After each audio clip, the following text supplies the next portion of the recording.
سنا کہ کسی نے کسی کی ذات سے پیار کیا ہے تو ابو بکر صدیق نے میرے مصطفیٰ کی ذات سے پیار کیا ہے صلی اللہ علیہ وسلم، حضور کی ذات سے محبت کی۔ اور کب یاری لگائی؟ جناب ابو بکر صدیق کی عمر 16.5 سال تھی۔ کتنی؟ اور نبی پاک کی عمر تقریباً 20 سال تھی۔ مکے میں دوستی لگ گئی، پانی پرن سہیلیاں تے رنگا رنگ کڑے، اسی پریا اس دا جانیے جس دا توڑ چڑھے۔ کہاں دوستی لگائی؟ 16.5 سال کی عمر۔ آج 1450 سال گزر گئے ہیں، مدینہ منورہ جو جا کے گردن چکاتا ہے ابو بکر کی یاری کو بھی سلام کر کے جاتا ہے۔ کیسی دوستی ہے! اور ذات کے ساتھ پیار کیا، صفات کے ساتھ نہیں۔ جب آدمی کا عروج ہوتا ہے تو بڑے یار آ جاتے ہیں، بڑے دوست نکلتے ہیں، وہ کہتے ہیں کیا بات ہے جناب کی، ہم آپ کے ساتھ رہا کرتے تھے، وہ پرانا یارانہ، پرانی دوستی، آپ ہمارے پڑوسی ہیں، چوتھی گلی میں آپ کا گھر ہوتا تھا، کبھی کبھی فلاں دکان پہ ملتے تھے، اکٹھا سودا خریدتے تھے، بڑے لوگ۔ لیکن دکھ کا وقت، تکلیف کا وقت، ابو بکر صدیق نے حضور سے اس وقت یارانہ لگایا تھا جب کوئی بھی نہ تھا، کوئی بھی نہ تھا۔ کئی لوگ آئے ہیں، وَرَأَيْتَ النَّاسَ يَدْخُلُونَ فِي دِينِ اللَّهِ أَفْوَاجًا، فوجوں کی فوجیں آئیں، لیکن ابو بکر اس زمانے میں آئے حضور کی ذات سے پیار کر کے، نبی پاک کی شخصیت سے پیار کر کے۔ 16.5 سال کی عمر میں یارانہ لگایا۔ حضور بھی تجارت کرتے تھے، جناب صدیق اکبر بھی تجارت کرتے تھے۔ جب جناب خدیجہ الکبریٰ سے نبی پاک علیہ الصلوۃ والسلام کا نکاح مبارک ہوا تو حضور اسی محلے میں چلے گئے جہاں حضرت خدیجہ کی رہائش تھی۔ تو اسی محلے میں، جس کو آج شار ابراہیم خلیل کہا جاتا ہے، اسی محلے میں مکہ مکرمہ میں جناب صدیق اکبر کا گھر تھا۔ پہلے یارانہ تھا، پھر محلہ بھی ایک ہو گیا۔ شام کو روز ملاقات ہو جاتی، روز۔ جس دن رسول کائنات صلی اللہ علیہ وسلم پہ وحی کے آثار آنے لگے نا، جناب جبرائیل علیہ السلام تشریف لانے لگے، آثار وحی آنے لگے، تو نبی پاک علیہ السلام تھوڑا تھوڑا پریشان رہنے لگے۔ جناب خدیجہ الکبریٰ نے حضرت ابو بکر صدیق کو پیغام بھیجا، بلایا، اور اس زمانے میں ابھی کلمہ نہیں پڑا۔ فرمانے لگی آپ کے صاحب، آپ کے دوست ذرا پریشان رہتے ہیں، ان سے پوچھے تو صحیح کیا معاملہ۔ حضرت خدیجہ الکبریٰ رضی اللہ، یہ کس زمانے کا یارانہ، یہ کس دور کی دوستی ہے؟ اور وہ تجارت کا زمانہ تھا، وہ کاروبار کا وقت تھا، رسول پاک کے ساتھ دوستانہ لگ گیا تھا، محلہ ایک تھا۔ پھر اس دوستی نے آگے درجات اختیار کیے۔ انسان اپنے دوست کے ساتھ، اور بالخصوص جو جوانی کا دوست ہوتا ہے، اس کے ساتھ بڑا بے تکلف ہوتا ہے۔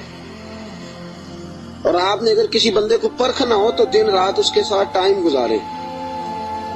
رسول کریم صلی اللہ تعالی علیہ وسلم کی بارگاہ میں کسی شخص نے عرض کی، حضور فلاں بندہ بڑا اچھا ہے، فرمایا کبھی تو نے اس کے ساتھ سفر کیا ہے؟ کہا حضور نہیں۔ فرمایا پہلے سفر کر پھر بتانا، پہلے اس کے ساتھ، تاکہ تجھے اس کے دن رات کے معاملات کا پتہ چلے، اس کے مزاج کا پتہ چلے، پھر بتانا، یوں نہ بتا۔ جناب صدیق اکبر رضی اللہ تعالیٰ عنہ نے نبی پاک علیہ الصلوۃ والسلام کو 20 سال کی عمر مبارک سے جانتے تھے، اور حضور علیہ الصلوۃ والسلام نے اعلان نبوت فرمایا 40 سال کی عمر میں۔ یہ جو 20 سال ان کا درمیان میں یارانہ رہا، دوستانہ رہا، اس پورے عرصے میں انہوں نے نبی پاک علیہ السلام کو اس نگاہ سے نہیں دیکھا کہ یہ نبی ہے۔ توجہ ہے آپ کی؟ بات کو پرکھیے گا، ذرا غور کیجئے گا۔ ایک ہوتا ہے بندہ سمجھتا ہے یہ شیخ ہے، یہ پیر ہے، یہ علامہ ہے، یہ مولانا ہے، اب جب اس نگاہ سے وہ پرکھتا ہے، دیکھتا ہے، تو آپ جان سکتے ہیں کہ وہ اس کا تصور ہوتا ہے کہ یہ نیک ہوگا، پرہیزگار ہوگا۔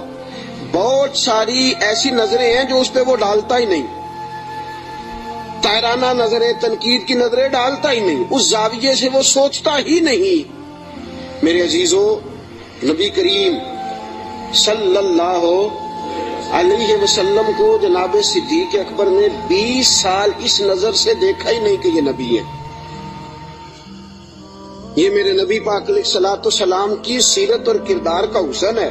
فقد لبثت فیکم عمرا من قبلہ افلا تعقلون، کہا لوگوں میں نے تمہارے درمیان عمر گزاری ہے، میرا تمہارے درمیان جوانی کا گزارنا اور پاکیزہ رہنا اس بات کی دلیل ہے کہ میں اللہ کا نبی ہوں۔ میری عمر کو دیکھ لو، میں نے 40 سال کا وقت تمہارے درمیان گزارا، یہ دلیل ہے کہ میں اللہ کا نبی ہوں۔ 20 سال دیکھا جناب صدیق اکبر نے، اور نبی پاک علیہ السلام فرماتے ہیں جس کو بھی میں نے کہا نا کلمہ پڑھ لے، اس نے معجزہ مانگا۔ کسی نے کہا پتھروں کو کلمہ پڑھائیے، کسی نے کہا درختوں کو سجدہ کرائیے، کسی نے کہا ڈوبے ہوئے سورج کو بلائیے، کسی نے کہا چاند توڑ کے دکھائیے۔ فرمایا ابو بکر نے معجزہ مانگا ہی کوئی نہیں۔ ابو بکر نے معجزہ کن فیکون اجے کل دی گل ہے، اساں پہلوں پریت رلائی۔ ابو بکر صدیق نے معجزہ مانگا ہی نہیں۔ میں نے کہا ابو بکر کلمہ پڑھ لے، کہا حضور ٹھیک ہے پڑھا دے، حضور ٹھیک ہے پڑھا دے۔ نبی پاک علیہ السلام کا کلمہ پڑھ لیا جناب صدیق اکبر نے۔ دوستو، ابو بکر صدیق مکہ مکرمہ کے ایک سنجیدہ ترین شخص کا نام ہے۔ یہ جذباتی آدمی نہیں، وہ جی غریب آدمی تھا، چلا گیا پیر صاحب کے پاس، مرید ہو گیا، ساری زندگی خدمت میں گزار دی۔ یہ ایک بہترین تاجر ہے، یہ وہ شخص ہے جس کا مکہ مکرمہ سے لے کر مدینہ طیبہ تک اور شام کی سرحدوں تک تجارت کا مال پھیلا ہوا ہے۔ آپ دیکھیے جب ہجرت کر کے حضور گزر رہے ہیں نا مکہ مکرمہ سے مدینہ طیبہ کی طرف، تو بہت سارے لوگ ایسے تھے جو حضور کو نہیں جانتے تھے لیکن جناب صدیق اکبر کو جانتے تھے، واقف تھے حضرت صدیق اکبر کے۔ حضور انہوں نے جناب ابو بکر صدیق سے پوچھا یہ کون ہے آپ کے ساتھ؟ تو جناب صدیق اکبر یہ تو بتا نہیں سکتے تھے کہ یہ نبی پاک ہیں، اس لیے کہ بات پھیل جاتی، کافروں کو پتہ چل جاتا۔ پتہ کیا فرماتے تھے؟ فرماتے تھے یہ میرے راہبر ہیں، یہ مجھے سیدھا رستہ دکھاتے ہیں، یہ مجھے سیدھا رستہ دکھاتے ہیں، یہ میرے راہبر ہیں، میں ان کے پیچھے ہوں، جدھر لے جاتے ہیں میں چلا جاتا ہوں۔ وہ لوگ یہ سمجھتے کہ شاید ابو بکر کو رستوں کا پتہ، تو کسی ایسے شخص کو ساتھ لیا جسے رستوں کا۔ یہ ایک بہترین سمجھدار زیرک آدمی ہے، زیرک آدمی اور دانا آدمی ہے۔ اس نے کلمہ پڑھ لیا، کیا دیکھ کے؟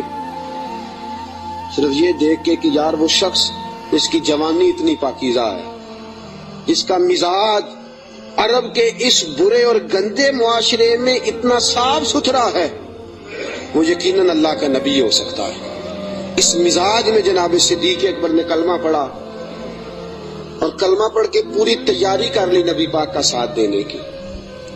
تجارت چھوڑ دی، کاروبار چھوڑ دیا، بچے بھی تھے۔ ابو بکر صدیق کی 14 کے قریب اولادوں کا تذکرہ ملتا ہے، بچے بھی تھے، والد صاحب بھی موجود تھے۔ جناب ابو بکر صدیق کے والد گرامی جناب صدیق اکبر کے انتقال کے بعد ان کا وصال ہوا۔ حضرت صدیق اکبر کے بہن بھائی بھی تھے، سارا کچھ تھا، لیکن ابو بکر نے مان لیا ہے تو پھر باقی سارا کچھ چھوڑ دیا ہے۔ صدیق اکبر سائے کی طرح میرے نبی پاک کے ساتھ ہے۔ حضور نے فرمایا دن ہے تو ابو بکر نے کہا سونے دینی ہے، رات ہے کہا حضور رات ہی ہے۔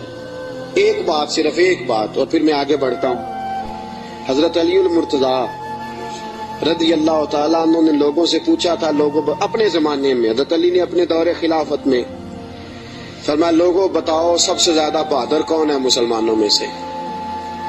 انہوں نے کہا حضور آپ علی ہیں، اسد اللہ و رسول آپ کا لقب ہے، آپ ہی سب سے زیادہ بہادر ہیں، اور کون ہوگا؟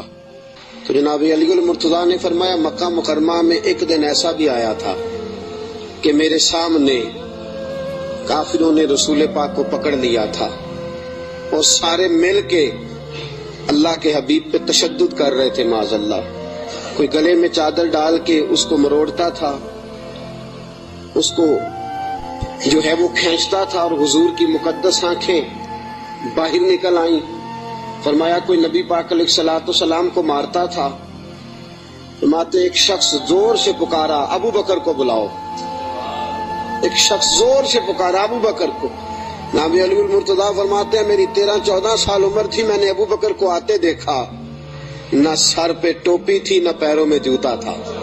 ابو بکر دوڑا ہوا آیا، کافروں کو پکڑ کے ادھر پھینکا ادھر پھینکا، اور فرمایا رسول پاک کے اوپر لیٹ گئے.